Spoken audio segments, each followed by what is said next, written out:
भोपाल का चर्चित तुषार शर्मा मौत मामला अब हर गुजरते दिन के साथ और ज्यादा उलझता जा रहा है। एक तरफ पति समर्थ सिंह खुद को पूरी तरह बेकसूर बता रहा है, तो दूसरी तरफ पुलिस जांच और सामने आ रहे डिजिटल सबूत कई नए सवाल खड़े कर रहे हैं। पुलिस रिमांड के दौरान समर्थ से घंटों पूछताछ हुई और इस पूछताछ में उसने अपने बचाव में कई बड़े दावे किए।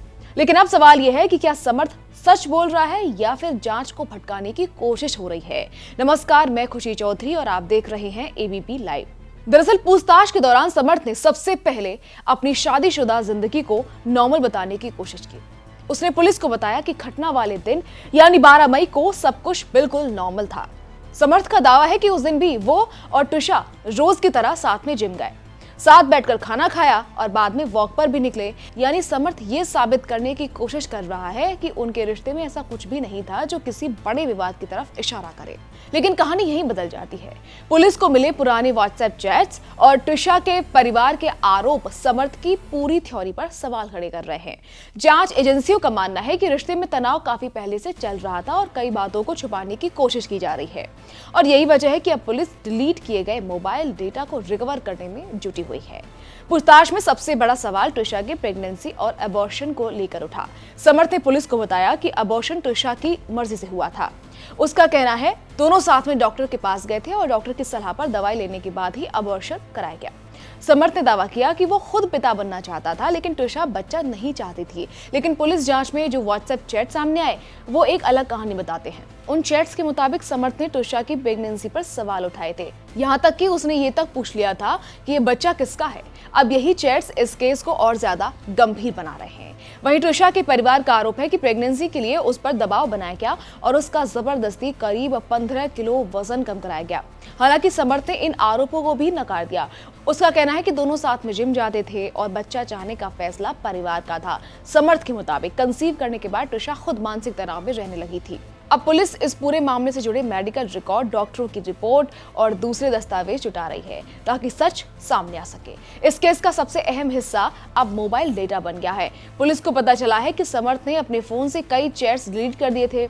इनमें तुषा और उसके परिवार के साथ हुई बातचीत भी शामिल थी। अब पुलिस की टेक्निकल टीम इन डिलीट चैट्स को वापस लाने की कोशिश कर रही है। यहीं से एक और बड़ा विवाद सामने आता है, नौकरी का विवाद। तुषा ने अपने परिवार को बताया था कि शादी के बाद उसकी नौकरी छुड़वा दी गई और उसे ऑनलाइन काम करने की भी परमिशन नहीं थी। लेकिन समर्थ का दावा बिल्कुल उल्टा।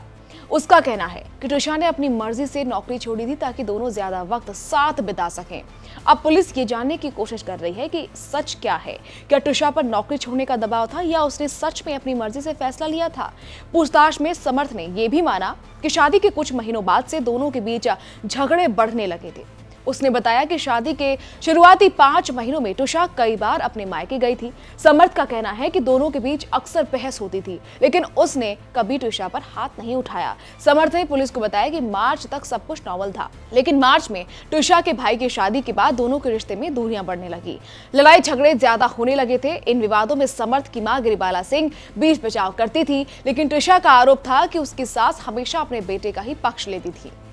अब बात उस पहलू की जिसने इस केस को सबसे ज्यादा चौंकाने वाला बना दिया, मानसिक बीमारी और नींद की गोलियों का मामला। पुलिस ने समर्थ से पूछा कि शादी के कुछ ही महीनों बाद तुषा को साइकोलॉजिस्ट के पास क्यों ले जाया गया, क्या लड़की के परिवार को इसकी जानकारी थी। इस पर समर्थ ने दावा किया कि तुषा का व्यवहार अचानक बदलने लगा था, जिसके बाद डॉक्टर के पास जाना पड़ा। समर्थ के मुताबिक डॉक्टर ने तुषा को एडजस्टमेंट डिसऑर्डर बताया था। समर्थ ने यह भी कहा कि तुषा को जो नींद की गोलियां दी जा रही थी वो डॉक्टर की सलाह पर दी जा रही थी ताकि उसका स्ट्रेस कम हो सके। लेकिन पुलिस अब इस दावे की भी जांच कर रही है। डॉक्टर से रिकॉर्ड मांगे गए हैं और ये पता लगाने की कोशिश हो रही है कि आखिर इलाज क्या चल रहा था और कितनी दवाइयां दी जा रही थी। पुलिस सूत्रों का कहना है कि पूछताछ के दौरान समर्थ कई बार विरोधाभासी बातें करता दिखाई दिया। कभी वो रिश्तों को नॉर्मल बता रहा था तो कभी लगातार तनाव की बात स्वीकार कर रहा था। जांच टीम को शक है कि समर्थ जांच को भटकाने की कोशिश कर रहा है। इसी वजह से एसआईटी ने घटनास्थल का दोबारा रिक्रिएशन किया। करीब 2 घंटे तक टीम मौके पर रही और समर्थ का लैपटॉप, मोबाइल फोन, पासपोर्ट और कई इंपॉर्टेंट डॉक्यूमेंट्स जब्त किए गए ताकि डिजिटल सबूतों से छेड़छाड़ न हो सके। अब इस केस में सीबीआई की भी एंट्री हो चुकी है। सीबीआई ने अपनी एफआईआर में समर्थ सिंह और उसकी मां गिरिबाला सिंह को नामजद किया। दोनों पर दहेज उत्पीड़न और दहेज हत्या से जुड़ी धाराओं के तहत केस दर्ज किया गया। अब जरा उस रात की टाइमलाइन भी समझ लीजिए जिसने पूरे मामले को रहस्य बना दिया। 9 दिसंबर 2025 को नोएडा की रहने वाली पूर्व मॉडल तुषार शर्मा की शादी भोपाल के वकील समर सिंह से हुई। सब कुछ नॉर्मल नजर आ रहा था, लेकिन शादी के कुछ महीनों बाद ही रिश्ते में तनाव की खबरें सामने आई। फिर आया 12 मई 2026 का दिन। रात 9:41 पर तुषार की अपनी मां से आखिरी बार फोन पर बात हुई। परिवार का दावा है कि कॉल के दौरान बैकग्राउंड में समर्थ के चिल्लाने की आवाज सुनाई दे रही थी। अचानक फोन कट गया। इसके करीब 40 मिनट बाद यानी 10:20 पर समर्थ त्रिशा को भोपाल एम्स लेकर पहुंचा, जहां डॉक्टरों ने उसे मृत घोषित कर दिया। इसके बाद जब पोस्टमार्टम रिपोर्ट सामने आई तो मामला और उलझ गया। रिपोर्ट में मौत की वजह फांसी बताई गई, लेकिन शरीर पर कई चोटों के निशान भी मिले। डॉक्टरों के मुताबिक ये चोटें किसी ब्लंट चीज से लग सकती हैं। यानी अब ये सवाल उठ रहा है कि मौत से पहले आगे त्रिशा के साथ क्या हुआ था।